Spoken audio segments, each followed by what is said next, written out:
Hey, what's going on, everyone? This is Mike Kollin at MikeKollin.com.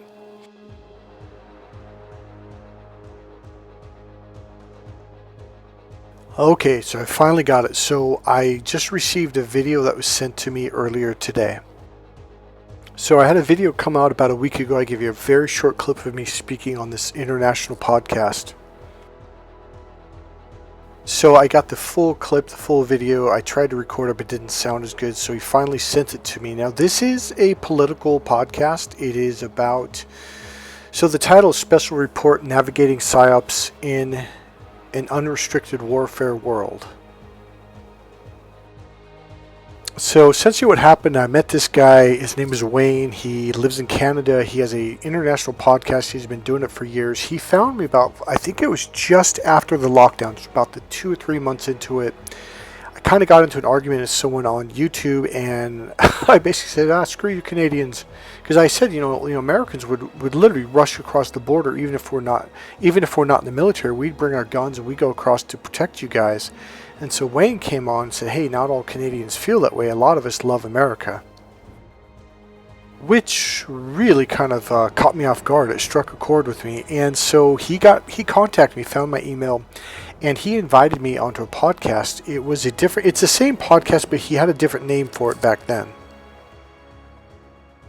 So Wayne called me up literally the night before, almost midnight, saying, hey, Mike, can you come onto this podcast? You would be perfect. The information and knowledge that you're teaching in your programs will fit this perfect. I was like, well, what is it? He goes, well, it has to do with psyops. And I'm like, well, what's psyops? To me, that's a military term, and it is, but it's also something that's being done through the media and the government. It's basically mind control. Now, if you followed my channel for any length of time, you have heard me use a lot of these phrases, these explanations, how our brain works, blah, blah, blah. What am I doing in my channel? What I'm doing is I'm freeing you guys from the brainwashing that narcissists do to you. Well, guess what? This is the exact same techniques that psyops use, that the government uses, that the media uses, okay? So he threw this at me. I said, well, is there anything I can research or, give me an idea? Because I had no idea what direction they were going in. I'm thinking, well, what are you talking about? So he's actually researched me fairly thoroughly over when he first met me, especially over the years. And we are on Facebook together now. So he's actually learned a lot more about me, who I am, my personality, and he really loves the work I'm doing. And when I got on the podcast, I was like, well, okay, I guess I'm just going to jump on, see what happens. And man, did it make a perfect fit. In the beginning, I was kind of following where are they going with this, and once I understood, everything clicked in. And listen to what I say, it's exactly what I've been telling you guys. Again, my focus is to teach you these tactics that narcissists and or the government do to you to control you, to keep your brain shut down into the lower reptilian brain, so I can open you up, so you can open up to the larger human brain, so you can be mentally and emotionally free. This next video, it's a super short clip from YouTube, is a perfect example of what I'm doing. I'm teaching you you have to become free mentally, because a long time ago, governments, etc., learned that if you chain people down, they know that they're slaves or that they're prisoners. But if you can imprison them mentally, they'll go right along with whatever you want, and they won't even know that you're their prisoner or you're their slave. What I'm doing is freeing people mentally.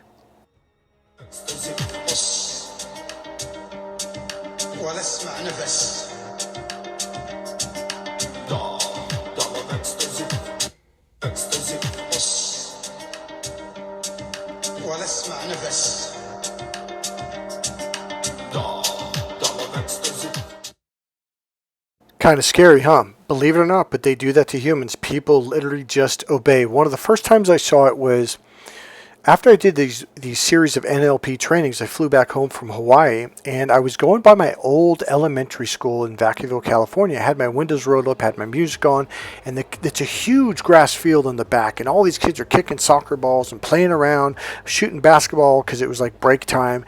And all of a sudden, everyone stopped. Even some of the kids literally dropped the ball. They turned and they ran. Now, I had music in my car, so I didn't hear anything. I couldn't hear any noise because, I was inside.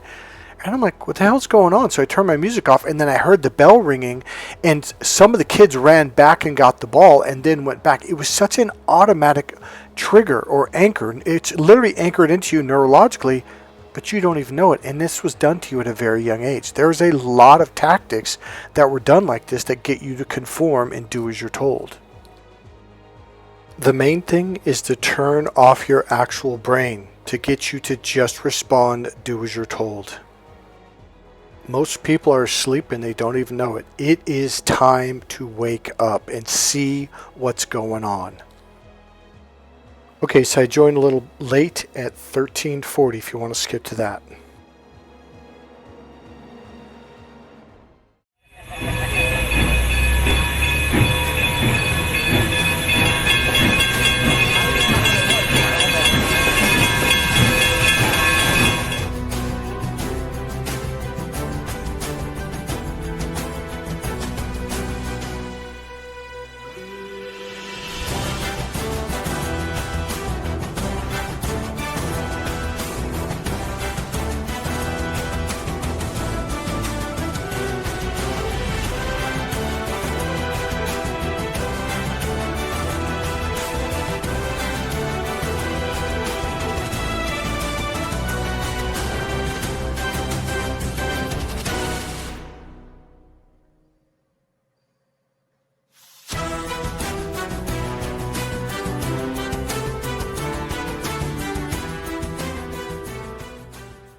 Welcome back, viewers all over the world. If you're tuning in on one of the Freedom Train Ambassador channels, Jim Ferguson just had an amazing segment. If you don't know me, my name is Wayne Peters. I'm the Canadian ambassador for the Freedom Train International, and we've been hosting these international panel discussions for a little while now and developing them and getting more refined. So I'm really grateful that everybody's tuned in here. And just before I get going here with David, we should be having some more guests joining us throughout this segment, but stay tuned. There's going to be some amazing people following up this conversation for the next almost 3 hours here yet. So David, welcome to your first chance to get plugged into this international panel forum. Thank you. I know you've been listening backstage a little bit. You and I have been working together on some special projects that we're going to be bringing to hopefully the world here real soon. What do you think of what you heard there in the last segment there, David? Hey Wayne, yes, it's always great to watch other people. You always pick a few things up, but it's good to be here. Yeah, so for tonight's subject, I'm really grateful that you were had the availability to join us here. I think around the world we're really feeling a whole bunch of the same negative influences. So to kind of that's the idea here with these is each time we do one of these panels, it's kind of around kind of a subject matter that we can bring more and more voices that and expertise to the discussion. So I think most people have recognized, that we're living in a world full of psyops and almost like unrestricted warfare right now, and people are recognizing that, but they don't really know what to do with that information, and there's as honed as our or I'll use the term, as our immunity builds and develops to these things that they wage against us. Give us your thoughts on that. Are we seeing a development of natural immunity to this, and what are some of the things to start off with that people can help them? Yeah, you are starting to see a lot of changes in what people believe, and it's the sheer number of narratives. At some point, the human brain will spot patterns and go, hang on a minute, I'm seeing the same thing here.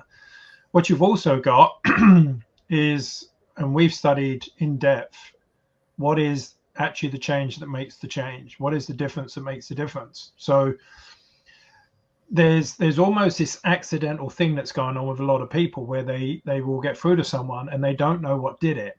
And so it's not easy to replicate. But once you know exactly what's going on the things that work, then we can speed up our ability to reach people. And that's really key. And that's one of the things that we've really focused on. Well, for folks that don't know who you are, you're kind of I shouldn't say a new face to maybe the world, but you've been at this a long time, developing and learning these folks. So give us, the folks that are new to meeting you, David, a bit of a background or foundation. So, you're not just a random name out of the hat joining us here today. This is a real special privilege. Yeah, so I've been studying psychology, behavior, perception, and for the last 5 years, behavioral science, and pretty much how and why we make decisions and how and why we do what we do. Now, about March 2020, I considered myself to be pretty good at having rational debates, and then I realized something very strange was going on, something far different than what we'd seen before. So that took me down real deep holes in the behavioral science things, and literally there's hidden parts of the brain that the people pushing the propaganda are literally reaching. So those that are being influenced aren't always aware that they're being influenced.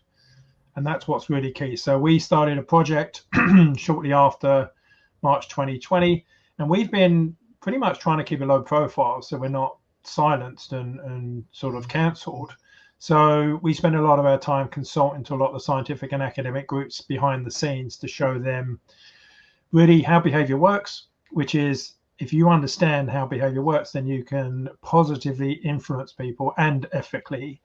If you understand how communication works, then you can improve that. And if you understand how messaging is really key, then we can start to message in a way that people will actually hear.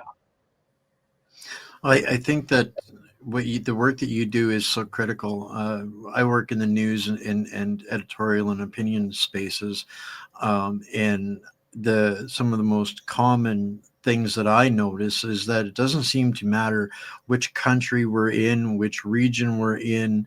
The patterns that I'm seeing to manipulate, control, and engineer the emotional state of society are pretty consistent, in my view, anywhere that our current and maybe this is out of turn, you can tell me, but anywhere where our former legacy media has the ability to reach to, and I'm sure that's underselling it actually, but I'm seeing the same patterns anywhere where our media can reach. You will. There's pretty much a playbook that's gone around the world. It's public representation is usually called the BIT, which is the Behavioral Insights Team. And a lot of the people working in that actually think they're doing a good thing. It's very hard, any sort of general in an army is going to think that he's, working for the greater good, as it were. So you've pretty much got a playbook being given to every state in the world. And if you're in the UK and you do an internet search on mind space and government, you'll come across a document called Mind Space, and that's given out to all government departments, and it shows each department how to, and they say, influence the public. But it's basically manipulation. Well, we've one of our other guests has made it into the studio. Longtime friend of mine, Mike Collins. Welcome, Mike, to your first appearance here with the Freedom Train International group. Yeah. So just to catch up to speed with the people that are watching and tuning in from around the world right now, a little bit of your expertise, and I've known you for a long time, but kind of join into the conversation here. We'll kind of mesh you in here, who you are and where you're from and why you're here. My name is Mike Kollin. I'm down here near Napa, California, which is in the Bay Area, San Francisco. I'm just here to join to see what you guys are talking about and see if any of my expertise can help out, add to the conversation. Well, what we've been talking about, and to get started with here, and then I'm sure you'll have some points to chime in, is right now we're kind of at where I'm looking at the media manipulation and the patterns around the world that we're seeing with the weaponization, in my opinion, of the perception of safety as a population control measure and directive measure. So that's kind of where we're at. To me, I think this is an important point, is that it doesn't matter where our legacy media establishment reaches, we're seeing the same patterns. Okay. So I guess continue the conversation a little bit, and I'll add in a little bit later. So, So I mean, yeah, go ahead. So what I could say right off the bat, and again, I just missed the first 7 minutes of the segment, is there seems to be a one-sided influence when it comes to the media, and I'm kind of taking that's what you're talking about right now. Is that what we're at?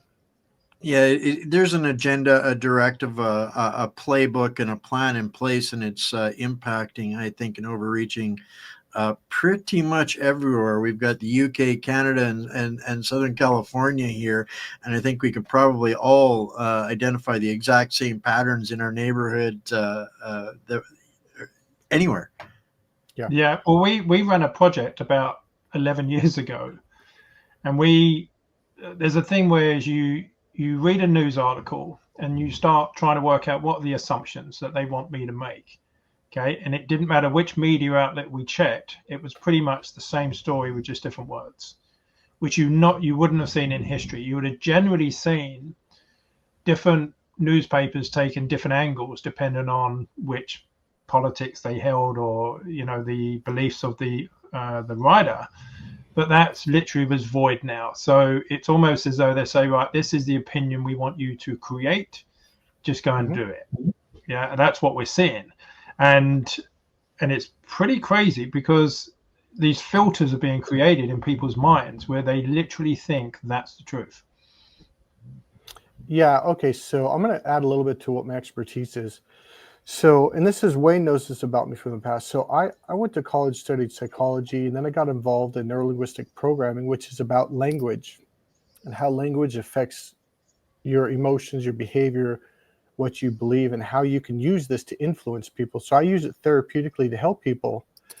But language can absolutely be used to influence people. Now, I'm sure you guys have mentioned in the past about what they call it mockingbird, where every news station is saying the same words in the same way over and over. Well, when you carry basic messages and you repeat them over and over and over, people keep hearing the same message, so they assume, well, that must be true. Okay, so I think language is used very much so to influence people to think the way the people that are controlling everything want them to think. Okay, so I could go in so many different directions in this, so I'm going to listen to you guys talk a little bit more, and then I'll add in as we go along, okay? Yeah, just to add to that, Mike, one of my first things that I studied was NLP as well. The interesting thing about the opinions that people are coming to is they actually think from free will that they've come to those opinions. And that's the most dangerous part about a lot of this subliminal and subtle influence, is that a lot of people can't access the actual memories or things that they've read that provide their conclusions. They just assume, oh, that's how I think, it must be true. And that's why you end up with echo chambers, because the media is influencing such a large body of people. And then you get the herd mentality, and it's a sort of clown world from then on. So I do have some things I want to add here. So essentially what's going on is, you have a left, right, and lower reptilian brain. So when people access the right brain, that's called the internal brain. I'm going to make it real simple. When you go from here down to here, you're thinking for yourself. Now, what causes you to close off from the right brain is any state of fear, panic, anxiety, feeling bad about yourself. Okay, so there's an artery in the lower reptilian brain. When it experiences fear, it narrows, which means you don't have as much blood up in the skull. Thus, it shifts you over to just being left brain person. The left brain is the external brain. Now, the reason why I say this is because it causes you to look to other people. Well, what do you think? What do you think? And now they're not thinking for themselves. And that's why we're constantly there. I believe they even cause conflicts and wars, and the media is constantly about putting people in a fear state. Well, what does this do? It narrows that artery, and thus you're thinking externally, looking to the news media, looking to your leaders, looking to the people in your community. What do you think? And what you just said, it makes people believe, well, we all think the same thing, therefore it must be true. And that's not necessarily true at all.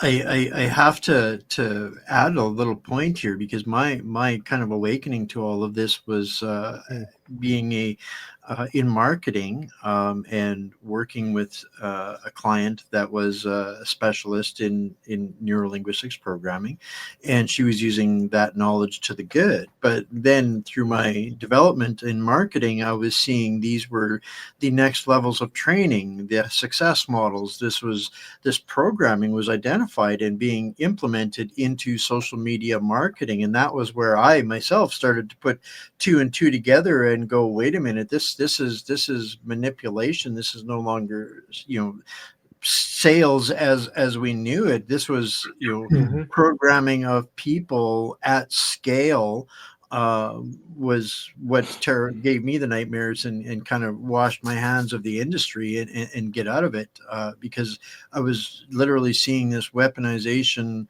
of thought process through sales and marketing. So for me, that was kind of the early red flags. So when COVID hit, and I liken it, the pattern recognition that I see is like in the old movies, radar ping from a submarine underwater, or Right. the air traffic controller. You get a little ping, and then it circles out in perfect conformity, and a repetitive ping, and it circles out Right. in perfect symmetry. So I think that's an interesting convergence between neurolinguistics programming, our psyche, and marketing and media. So I come by this very honestly, and naturally. So it's an incredible affirmation getting a chance to hear from you guys on that. David, I'm going to give you a chance here on this. Your thoughts on, is that a simple rule of thumb to keep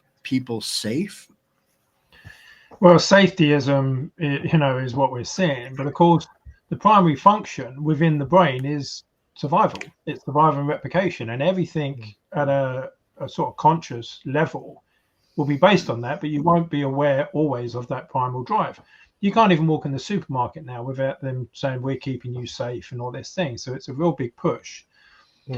I think, adding to what Mike said, because it really is key, is that when you keep someone in an emotional state, and the metaphor that I like to use is that your conscious mind is the rider and your unconscious mind is the horse.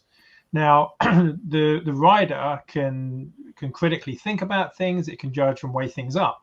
But when you get into your emotional mind, literally the rational mind shuts down. And as Mike said, physically less blood to the brain, because it's going to the arms and legs, so you can physically fight off what's going on. The problem is that when that horse is in control and it's guiding what's going on, its primary function is going to be safety. It's not going to be checking what's coming on or rational. It's going to be responding to an immediate threat.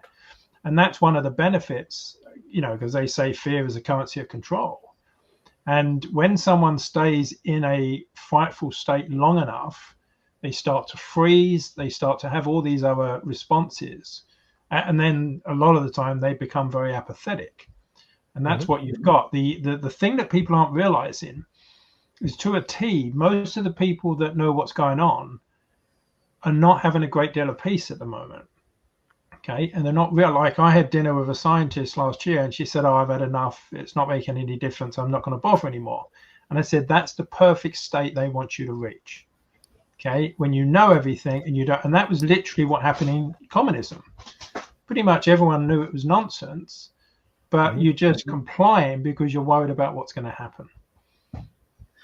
That's the same pattern we saw play out in the 1930s in Germany, in China, through the Great Struggle, and we're experiencing this here now. And something you said there, David, kind of gave me a reflection that the word that I used initially in setting up that question was wrong.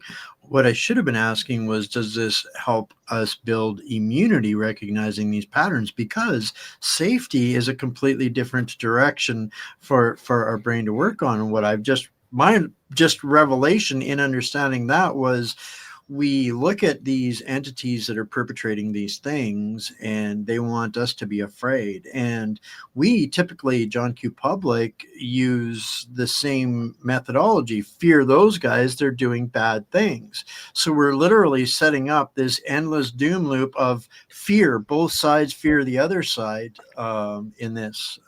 Well, that's, yeah, if I can add to that, because what it is, and there's a really critical piece on this, which is conditioning and how it works. And, you know, when we're talking, when the people that know what's going on, they're trying to get through to friends and family, but generally they don't get through to them because the friends and family's brains have been hacked to close down. There's a lot of things that we can go into how to get around that. But one of the biggest hurdles that people face is that we've also been conditioned to respond in an emotional way to the abuse that we receive when we talk to people trying to make them aware. So the typical, I mean, I'm sure all the viewers would know, you say something to someone that's challenging and they're just going to call you a conspiracy theorist or tin hat or whatever it is. Now, if we respond in anger to that abuse, we can't get through to that person because both people now are in that emotional brain. And we use the metaphor as, you know, don't step in the ring. Once you step in the ring in a conversation, it's no longer a conversation. You're just going to argue each other. Mm-hmm. And then they're going to do everything to win the argument. Make sense? So there is ways to get through to people, but the first step is to not take the bait, right? Not bite to the, because what we don't realize a lot of the time is that person calling us a conspiracy theorist, they haven't thought that through. Right. It's an automatic response. And Mike, what he pointed out, when the media keeps repeating, in that person's unconscious mind, they have linked, if you talk about 5G, you're a conspiracy theorist. If you talk about natural immunity, you're a conspiracy theorist. So the media has been drumming this in hundreds and hundreds of times. That person then repeats it as they would do any slogan from an advert, and they're not aware why they've repeated that. That's what's so fascinating about this. So conditioning is really important to understand, because for the most part, people aren't responding consciously. They're responding automatically. And anger is the same. Anger, for all these responses are automatic responses from survival, from evolution and everything else. And we've got to transcend that if we're going to get through to people. Mm-hmm. Yeah, so I'm going to add to that, if that's okay. So the transcendence of that is getting people to learn essentially how to relax, because when you can relax, that artery opens up and you have more blood. Now in the blood, you've got oxygen and glutamine, and that's the fuel for the brain and the muscles. And so if we can get people out of this state of fear, they'll open up and they will rise up above, and they'll start seeing things for the way they are, because you're operating off of the other side of your brain. Okay. And so that this is a huge part of what I do in the work that I do when I work with people. So essentially, we are constantly being put in a fear state to literally narrow people down. It makes your pupils smaller. It brings them together, and you can only see this narrow band versus being wide open and seeing things for the way they are. Yeah, it's a good point, because we also spend a lot of time on that, and that it's not the, and I'm going to use the term loosely, as the freedom movement. That's anyone that's basically aware that, you know, a small group of people are trying to take everything, is that we don't have an information problem. Okay. We've got endless reams of information. We have a communication problem. Yes. It's you get that information in someone's mind. That's the key.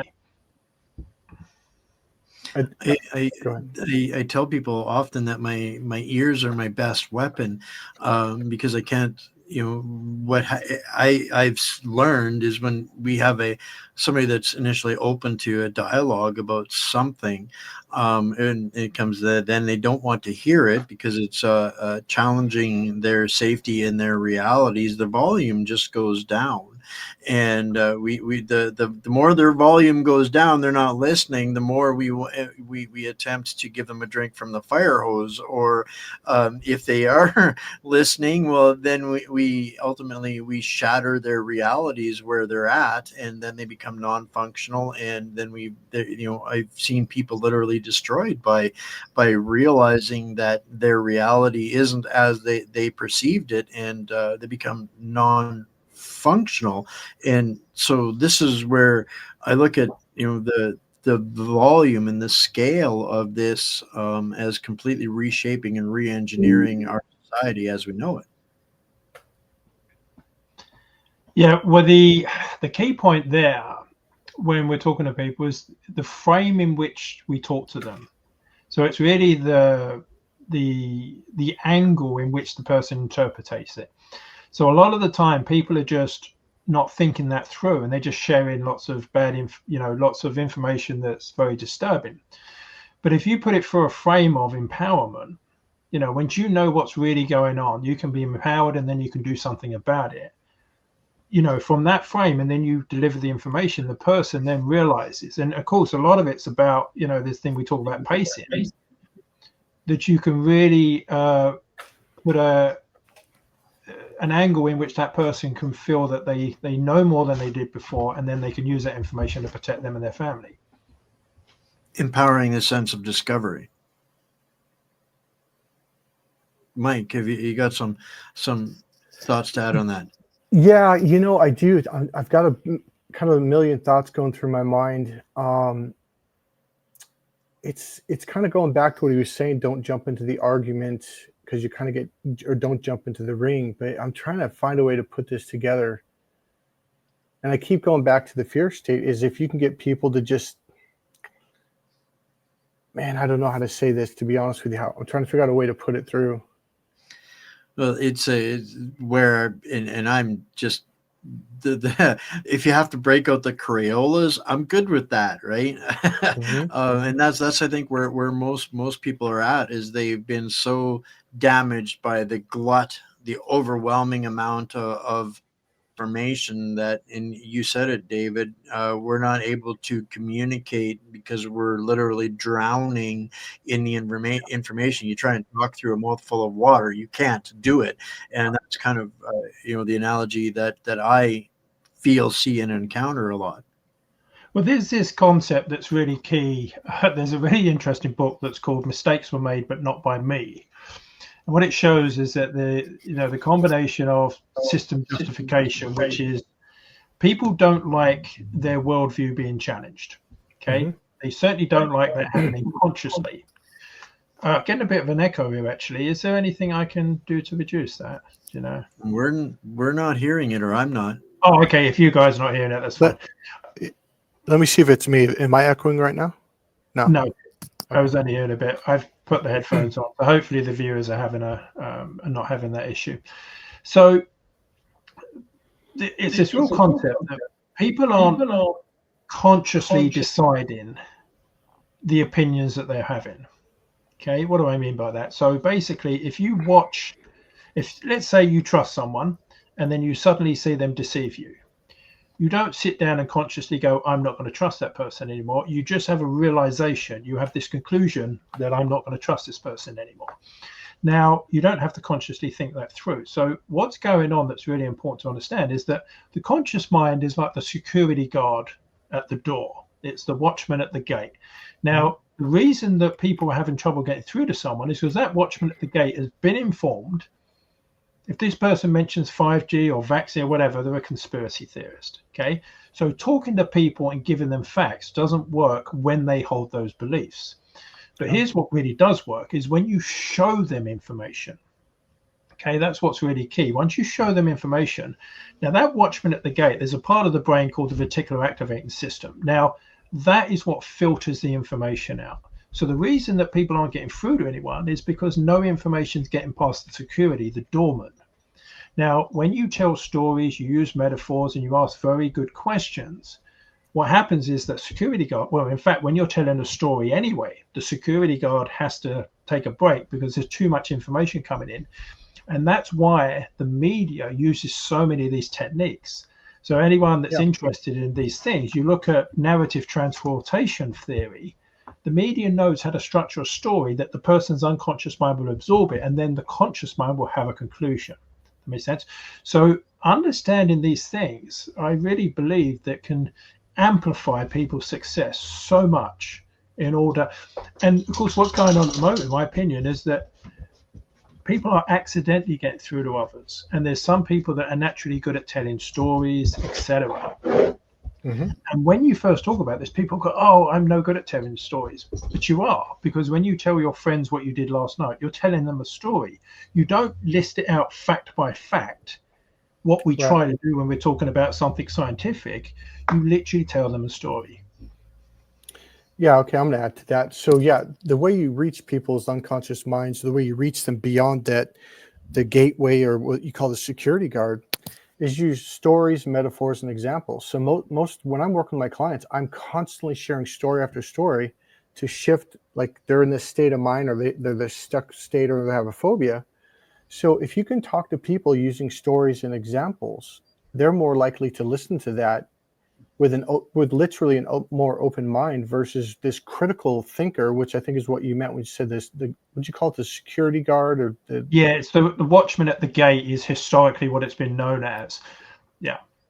Yeah. So if you can use stories and examples, people like stories, people like examples, and one of the things we learned during our trainings is if you go all the way back to say the Old Testament, back during that time, not even being religious at all, the way they shared things and information, they didn't have computers, they didn't have books, they couldn't write things down like we do now, is they shared things using stories and examples and metaphors, and that got passed down generation after generation after generation.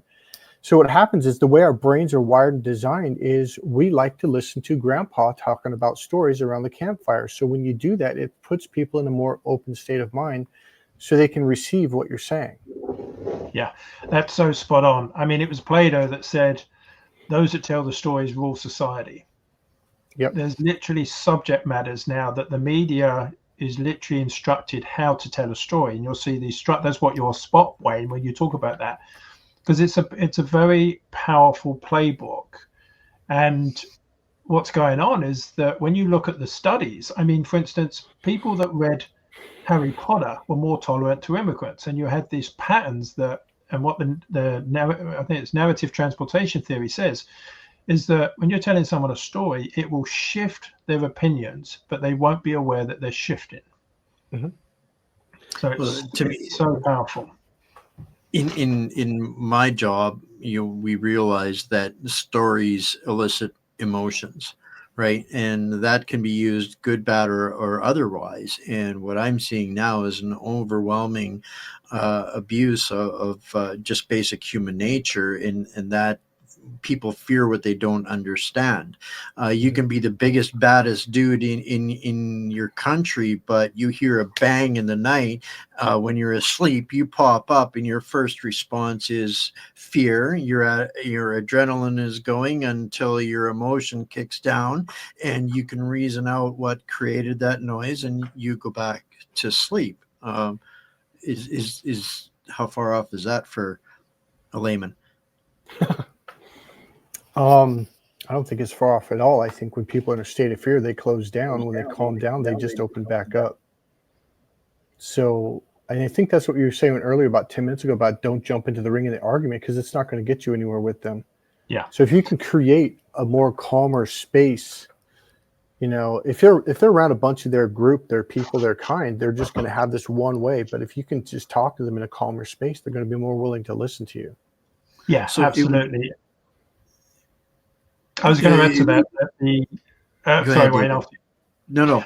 We got a little bit of a lag here, so that it makes it tough sometimes. But you go ahead, and you guys are the experts here. I'm just catching on. Yes. So what Mike's talking about is really key, and it's that ability to stay conscious and in that part of the brain. Mm-hmm. Now, there are a lot of exercises where you can literally decondition the triggers, and that's something that we do a lot of with people. Is that if you think about someone that you want to talk to, and when you think about them, you feel tension or you feel anger, which probably is totally there for good reason, then that person's going to hear that, that emotion in your voice.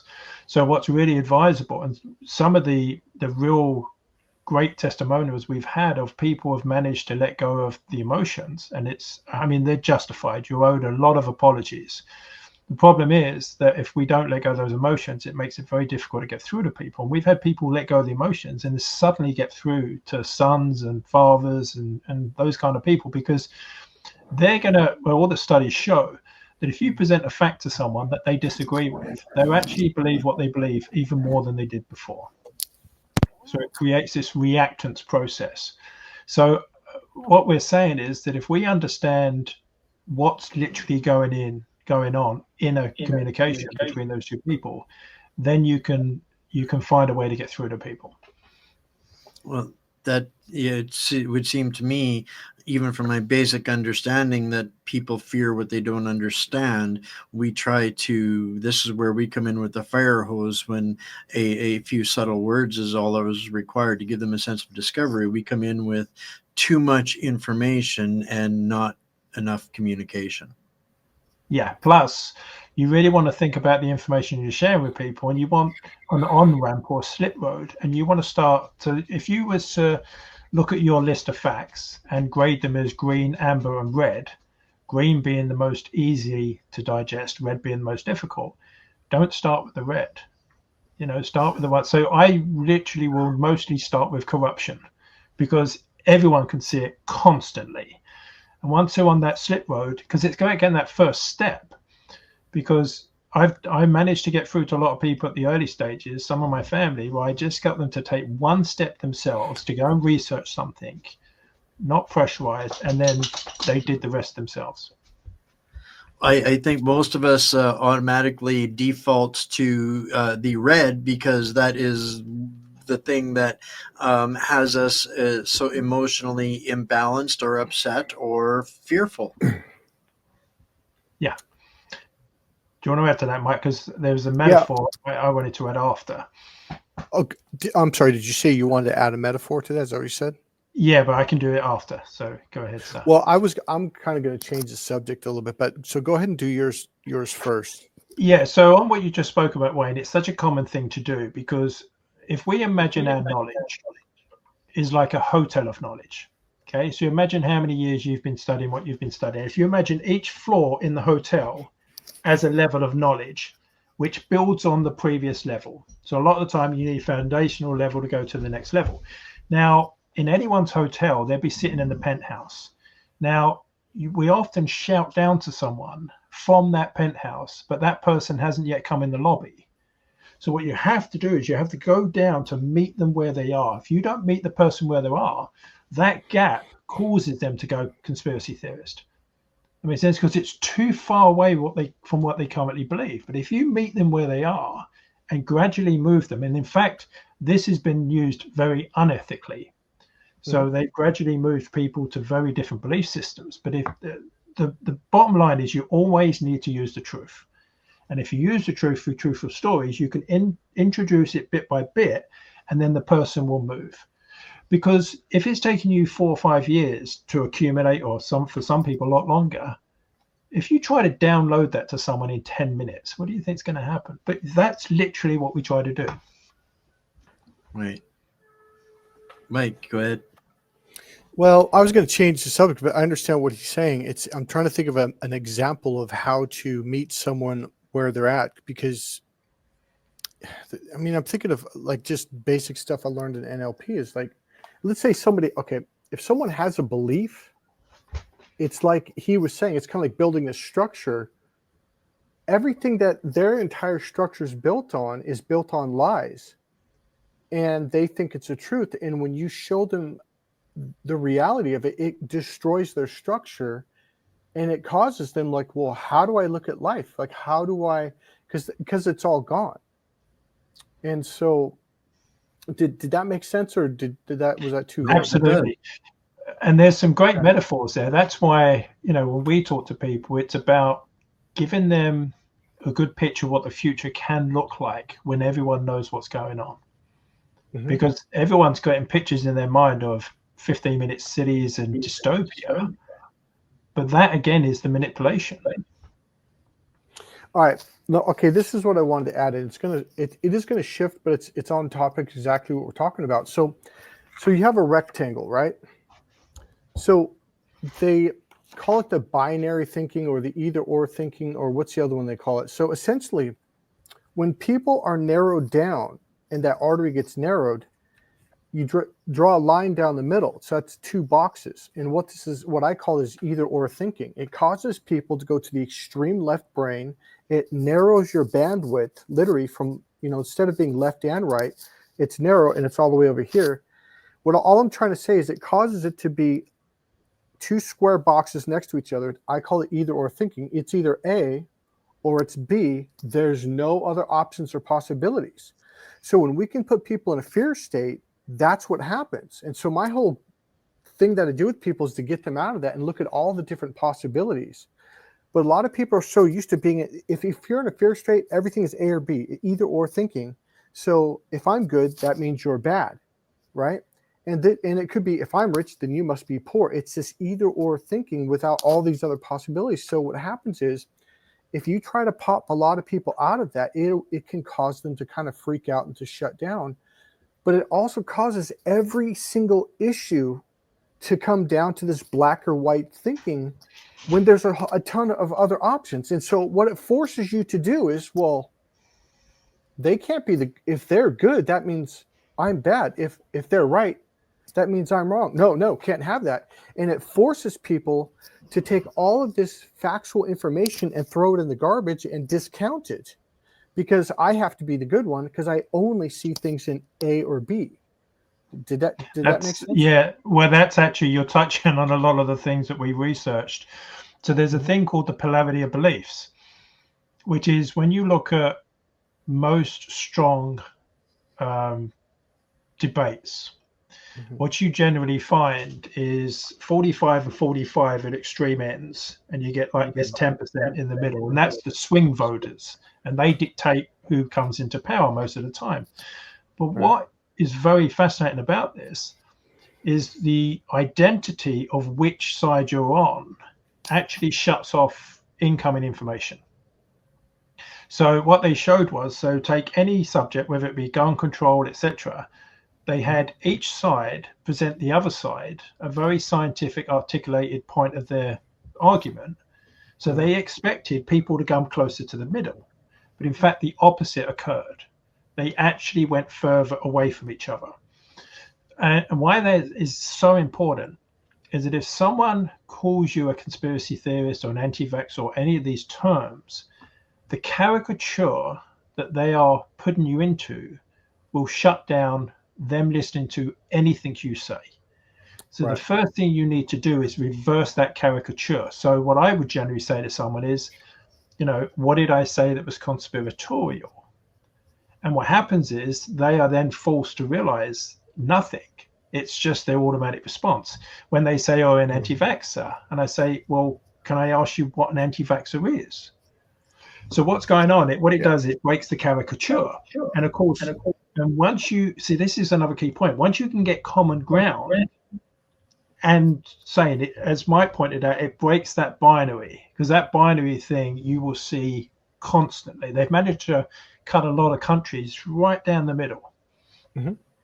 I think what you outlined there, Mike, was literally the recipe for the tribalism that we're really quickly descending into, where there is no, exactly as you said, no other choices. And in Canada, this is becoming glaringly obvious, where Canadians are looking around and they're going, well, it's either we're owned by Beijing or we're owned by DC and America. And to them, there is no other options at this point. So now they're making, life-altering decisions and failing to communicate because they're not understanding, that the greater picture of it, as you said, that there are more options than just that. But and I'm sure you guys will both have something to add on this in just a second. But I wanted to say to David, I've got a get out of jail free card when people call me a conspiracy theorist. I'm a journalist. That's my job. So if I'm not saying something to you that you consider as a conspiracy theory, well, then I'm failing at my job. So for me, that immediately allows me to completely eliminate that programming or that moral high ground that they are trying to achieve. Yeah, well, it's how you. That's actually a pretty good response. Any response where you don't come back emotionally is generally a good one, because what happens is when someone gets emotional, but you don't get pulled in, you stay calm. A lot of the time, they can come back fairly quickly, and a lot of the time, they realize just how their behavior wasn't really great. So what happens is if you can hold your ground and stay calm and not bite back, I mean, you have every right to if someone's calling you names, but it's just not practical. If you can stay calm, they realize, and a lot of time they've apologized. It's pretty incredible. It's when you have a go back at them, then they feel justified in the way that they feel. And when I laugh at them when I'm doing it, well, to me, they're it's pretty much conversation over at that point as far as and I can literally watch a complete physical change come over them in that moment. Yeah. Yeah. And that's condition. Kind of you disconnected, I think. Part of the mind, then there's not going to be a lot of rational thought going on. That's the conditioning. You cut out there for just a second. I think that's what you were saying. It was a conditioning. Yeah. Well, what's really fascinating is and for those that are familiar with Pavlov's dogs, that's classical conditioning. But through the pandemic, they were using what B.F. Skinner's conditioning was, which was operant conditioning. So basically, it's just 4 things: that they give you a carrot, or they take the carrot away, or they hit you with a stick, or they take the stick away. Okay. And if you look at all the policies, they come into one of those 4. So if I give you an example, so given the carrot was vaccine incentives, win the lottery, get a kebab, all these things. Removing the carrot was basically saying loss of freedom. You can't travel if you don't get the jab. Okay. Removing the punishment was basically, and this they do with animals, they put pressure on, and when the animal complies, they release the pressure. So lockdowns, easing, mask mandates removal, all of this was removing the pressure. And then hitting you with the stick is basically giving you fines, public shaming, police enforcement. Yeah, so Mike and I very much this, I'm sure. But all of the policies will come under one of those 4 things. So it's basically carrot and stick. Yeah, it causes people to be afraid to think for themselves and just to go along with it. And God, there was something I was going to say as you were going into that, because the COVID to me was such an obvious example of people, the pain and pleasure principle, the stick or the reward, the carrot or the stick. And so there was something I was going to say. I lost it right now, but to me, it was so obvious. Well, I know. I'm sorry. I know what it was. What would you say? Oh, go for it, because you reminded me of something else that was key. Okay, so I'm going to back up a little bit when you're talking about. We are essentially we're descending down to the survival level, or the level. So the level 1 is survival. People are just grubbing around, getting worms and bugs and grass just to survive. But then there's the tribal level, which you mentioned. That's level 2. We went all the way up to the 5th level, the entrepreneurial level, and even above that. So we are descending down as a society to where we are in a state of survival, which means who's our king, and the king leads all. So the level 1 is everyone's just surviving. They're just trying to get food, shelter any way they can. The next level is, hey, let's get together as a group, and then we have one person that tells everybody what to do. That's the level that they've purposely used the media to put us in a state of fear, to close us down to our lower 3rd reptilian brain, or go extreme far left. We have such narrow band. The left brain, by the way, is about rules, structure, and organization, meaning it's really good at following rules. Just tell me what to do. So this is why we want people to open up to all 3 of the brains. So this is consciousness. And consciousness is really just seeing something for the way it is versus the way you're told. So if you're only left brain and you can't cross over, you're looking, well, what are the rules? What are the rules? It's the external brain, meaning you're going out, listening, just tell me what to do. What are the rules? What am I supposed to believe? How am I supposed to think? This is a huge part of the work. Every person that I work with, the reason why they're stuck in life is because they can't genuinely think for themselves because they're terrified. The minute people go down inside, they have anxiety because it's been conditioned into them, beat into them. It's not just by the media. Okay. So let me do that kind of division thing. there's people on this side that it's not just the leaders putting fear in, their followers, their minions, whatever you want to call them. If you're not conforming to what they think, they're going to publicly shame you. They're going to yell at you in public. I mean, you could walk out there and they can just look at you. Okay, I live in a very liberal area. I live in the Bay Area, just 15 minutes north of San Francisco. It's extremely liberal here. And they can look at you, and it's like, take me, for example. I'm what's called a very internal being, which means I'm open to my right brain, which means I'm open, which means my pupils will be larger and they'll be slightly spaced apart. My face is more relaxed versus when you're in the left brain, it tightens your muscles. Okay, this is the sympathetic versus the parasympathetic nervous system.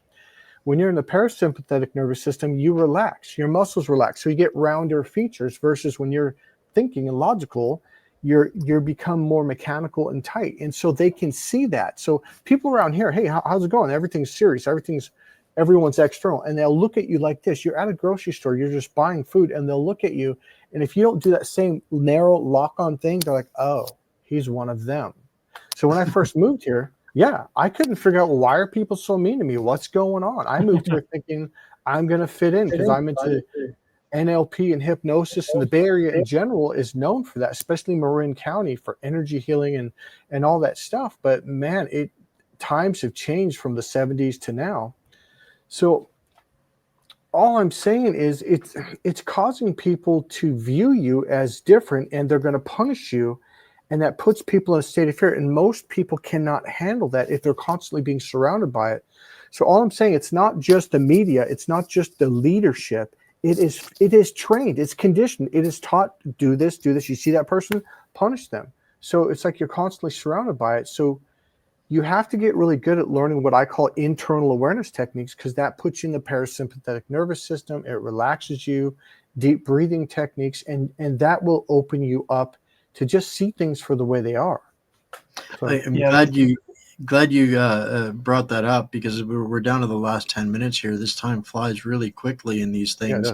And I want to, you guys are both such powerful people in understanding this, to spend some time giving people some tools or some things that can that can help them move out of this state back to a more evolved state, perhaps, or David, I know your specialty is reaching people and helping people get to that. So what are some things that people can do to try to help them navigate, again, this psyops and unrestricted warfare reality that we're all experiencing? Because you're right, Mike, it's our reality is now all of these people that surround us are now the enforcers of the flame of the secure behavior model.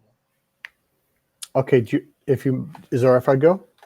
Sure. All right. So one of the biggest things you can do. So I went to Hawaii, took a 5-week training. We learned about NLP, Ericksonian hypnosis, timeline therapy, and something called Huna, which is the Hawaiian form of therapy in energy healing. So one simple technique, it is so simple, but it opens that artery. And everything we're talking about right now is opening that artery. So it takes us out of this box thinking, either A or B. Okay. So there's something called Ha breathing. It's a very simple technique. You breathe in the nose and you hold it for a second.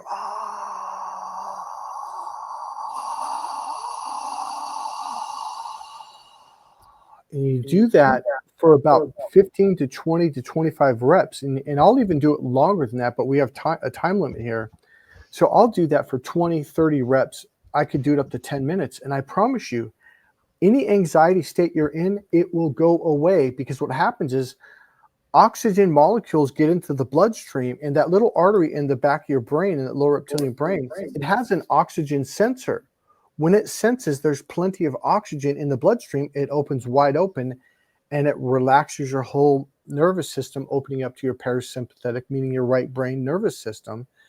And that can open you up to stay out of that panic state. Okay. Another quick technique is take your awareness and drop it down inside your chest and your belly area. So just imagine a ball inside your belly. Now, I'm not saying you can see it or not see it. Maybe you might imagine a bright light or nothing at all. Just imagine the space. You can even close your eyes and do that deep breathing technique for a while. And imagine that ball expanding and then more and more and more. And what this does, it brings your awareness back inside. And this is what Jesus meant when he said, look within. He literally meant take your awareness and bring it inside. It's as easy as, and I'll end it with this, as before I mentioned this, you weren't thinking of the back of your left elbow. Boom, your awareness just went there. It's not a hard thing to do. Just put your awareness inside and then expand it. So I'm going to end it with that. Yes.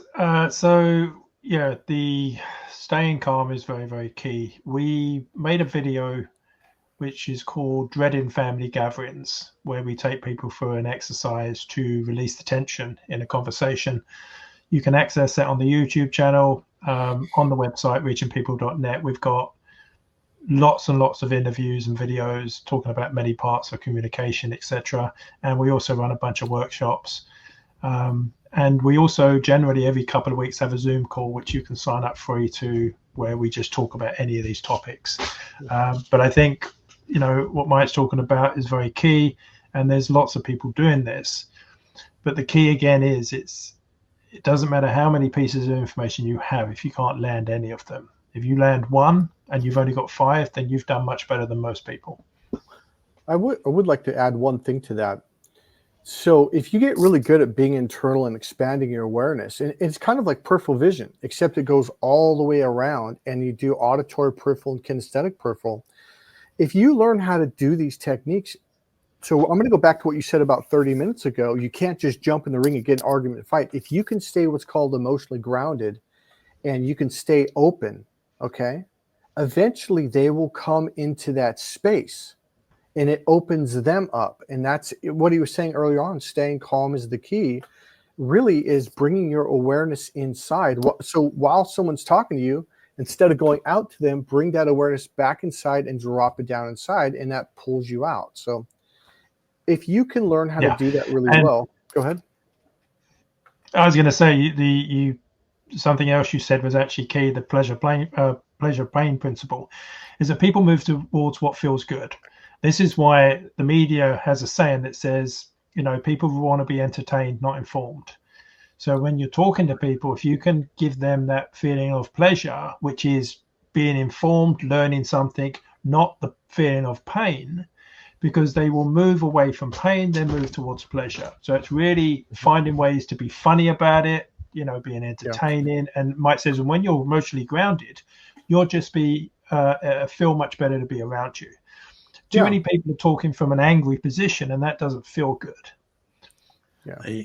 I can't help but chuckle there a little bit. To me, I've termed that as basically the bread and circus, right? And people will way rather sit down and watch a sporting event than, or the majority will sit down and watch a sporting event or whatever gives them pleasure than to tune in with this, to something like this where they might learn things that help them escape the frustration that has them glued to the sporting event, because that's the only thing that makes them feel good.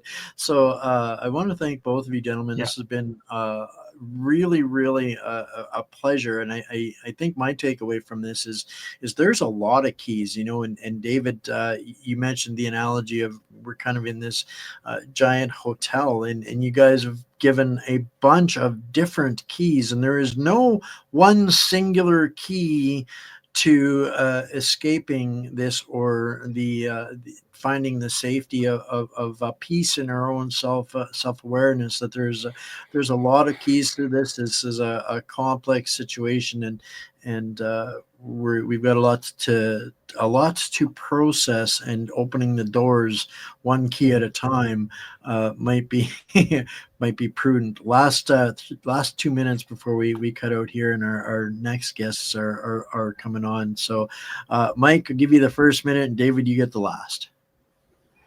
Generally, I really don't have much else to say, but if you want to learn more from me, go to MikeKollin.com, just like I said right there, MikeKollin.com. But I actually enjoyed being here, and I appreciate it. At first, I wasn't quite sure where we were going with this, so I kind of had to catch on. Then I was like, okay, I can add to this conversation. So I enjoyed it. So thank you. Grateful you found the time to, and I know for those out there who didn't know, Mike got thrown into this really last minute. It was like Yeah. this morning. Hey, Mike, you want to join us? And so completely blindsided.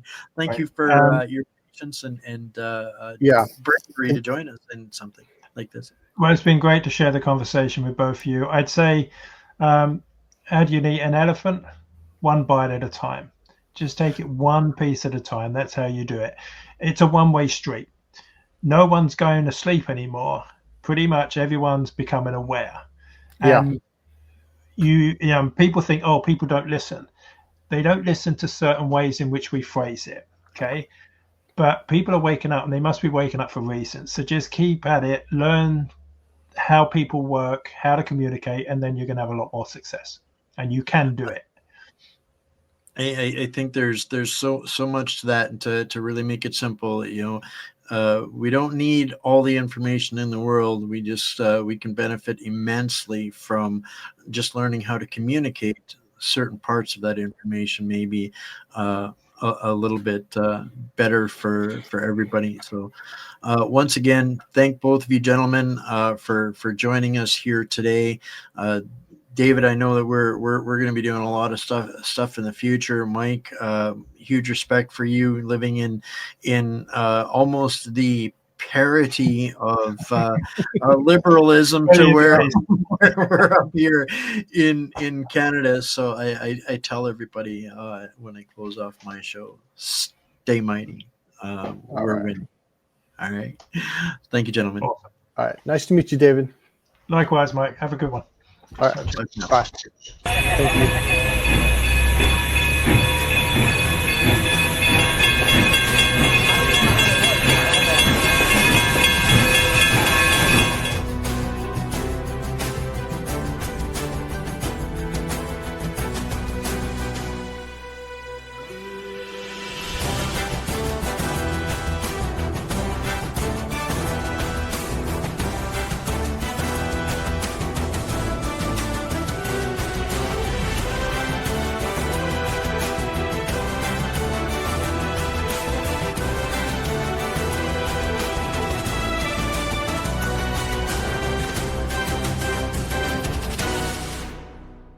Well, what'd you guys think? I think a lot of people are looking very, very optimistic to this next year. I think we all know it's going to be tough. I think there's going to be a lot of change. I think the year 2025, the word five, the number five itself, but even when you add the whole thing up, so five means change, 5, 6, 7, 8, 9. So the number 9 absolutely means change. This is going to be the year for change.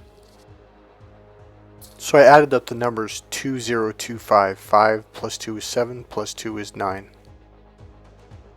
So I got some good news. I literally just now, in the last 15 minutes, got invited to another international podcast. This one is out of London, England. So it's someone I haven't heard of. Apparently they've had a podcast for a long time, and I think I'm going to be the first guest on this. This is like a restart or a new podcast they're starting. So they're going to send some information so I can find out who they are. But from what I understand, that this guy is a professional coach, and he's trying to get other coaches involved in sharing our information. So we'll see how that goes. Just like this rocket, I am finally taking off and leaving the dust and the debris behind. Man, I can feel it. Things are just moving along. I want to thank someone. I want to thank Victoria. She's on this channel, and she's actually been a great client. And she's having someone, I don't know if I want to say who, but someone in her life is going to be rebuilding me a brand new website. So that's another thing. So there's a lot of change going on in my life right now. Things are finally turning up. Thank you very much for that, Victoria, and your entire family has been a huge inspiration for me. You guys have great energy. God bless you, and thank you. I want to say thank you to everyone who helped out with Sheena, who donated money. She's doing a lot better now. She's not stressed like she was. So I want to say thank you. I know it's kind of overdone, but I really want to say thank you. I'm in a really great place right now. Feeling, I don't like to say this, but it's feeling that the energy of gratitude right now. I'm going to leave it at that. Otherwise, I'm going to start crying, to be quite honest with you. I'm feeling really, really good. And I want to thank you, God. That's it. God bless you guys. I hope you guys enjoyed this video. If you did, there's a lot more coming. This is going to be a great year. I have such a good feeling about this year finally. Alright guys, if you enjoy this video, please click subscribe, click the like button, go ahead and make a comment, and if you want, you can go ahead and make a donation. There's a PayPal link right there in the description box. And that's it. I'll see you guys in the next video. Bye.